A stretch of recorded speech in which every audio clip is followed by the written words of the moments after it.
हमारे घर पर, हमारे कार्यालय पर युवा मोर्चा के लोग आए। हम तो उनके कार्यालय नहीं गए, पथराव उनकी तरफ से हुआ। वो तैयारियां करके आए थे और हमें मारने की योजनाबद्ध तरीके से आए थे। तो हमारा बचाव करना हमारा अधिकार है। हमने हमारा बचाव किया और ये बचाव हम जारी रखेंगे। ये काम नैतिकता से पुलिस का है, पुलिस को करना चाहिए। लेकिन पुलिस प्रशासन अगर नहीं आगे आती है तो हम हमारे रक्षक निश्चित ही हम हमारे बचने के लिए पथराव हमने कहीं नहीं किया और हमारे बचने के लिए जो संभव प्रयास होगा वो करेंगे। कितने लोग घायल हुए आपकी तरफ से? 10 से 12 लोग घायल हुए।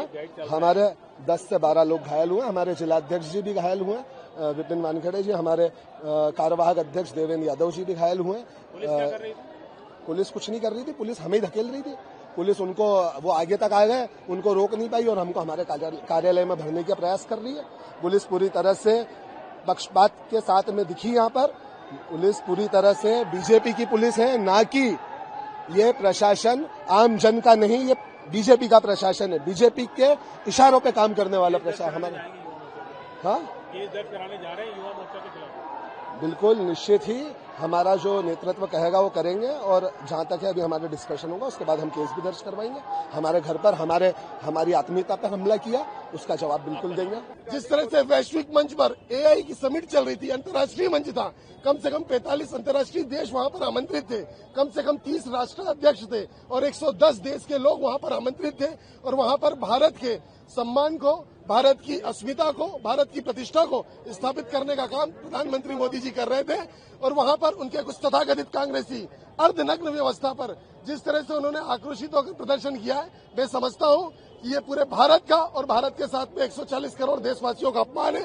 राहुल गांधी को सार्वजनिक मंच पर आकर और सार्वजनिक मंच के साथ ही उसी वैश्विक मंच पर आकर जिस तरह से भारत की अस्मिता को, भारत की प्रतिष्ठा को धूमिल करने का जो प्रयास किया है, वहां पर उनको आकर पूरे देश से माफी मांगना चाहिए। और ये पूरा देश आज क्या करने जा रहे हैं ये बताइए? आज कांग्रेस कार्यालय का घेराव करने जा रहे हैं। जिस तरह के पुलिस ने बैरिकेड लगा रखे हैं, रोकने का प्रयास कर रही है। देखिए, पुलिस की व्यवस्था का पालन करेगी।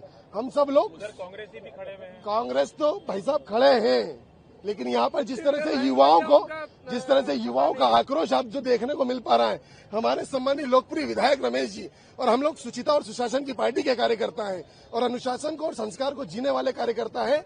हम लोग इनके जैसा अर्धनग्न प्रदर्शन तो नहीं करने आए हैं, लेकिन इनकी विचारधारा को जिस तरह से हमारे भारत को अपमानित करने का काम कर रहे हैं, आज इनके कार्यालय पर घुसकर युवा मोर्चा के कार्यकर्ता साथी प्रदेश संगठन के नेतृत्व पर जिस तरह से उन्होंने नग्न प्रदर्शन किया है, उनको एक तो हम कपड़े भेंट करेंगे और हम आग्रह करेंगे कि जिस तरह की आप ऐसी देश विरोधी मानसिकता का पूरे देश ही नहीं पूरे विश्व में जो परिचय देते हैं, कहीं ना कहीं इससे देश अपमानित होता है। बेसिकली दो पार्टी के पक्ष थे, जिनका एक पार्टी विरोध प्रदर्शन कर रही थी।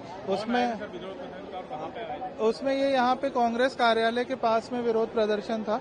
यहाँ पे बैरिकेड करके प्रॉपर पुलिस व्यवस्था इंश्योर की गई थी। अचानक कुछ रूमर मॉन्गरिंग हुई और उसमें कुछ पत्थर फेंके गए, फिर दूसरे पक्ष से भी कुछ पत्थर फेंके गए। दोनों तरफ से 1-2 लोगों को मामूली चोटें आई हैं इसमें, और जैसे ही पुलिस के पास जो रिपोर्ट आएगी उस हिसाब से वैधानिक कार्रवाई की जाएगी। कांग्रेस कार्यालय पर कौन प्रदर्शन करने आए थे और किसकी तरफ से पहला पत्थर गया था? ये अभी कहना, अभी जल्दबाजी होगी किसकी तरफ से पहला पत्थर गया था। ये यहाँ पे जो फुटेज है उसको देखा जाएगा। बाकी जो है कुछ बीजेपी के जो पार्टी के पदाधिकारी थे, वो उसका एक विरोध प्रदर्शन था और उसी में घटनाक्रम। पत्रकार, कुछ कार्यकर्ता, कुछ पुलिसकर्मी भी घायल है। कहाँ भेजा, किन अस्पतालों भेजा? अभी जो भी आसपास के जितने भी अस्पताल है सबको इमरजेंसी में भेजा है। किसी को भी गंभीर चोट नहीं है जितना मुझे अभी तक सूचना है।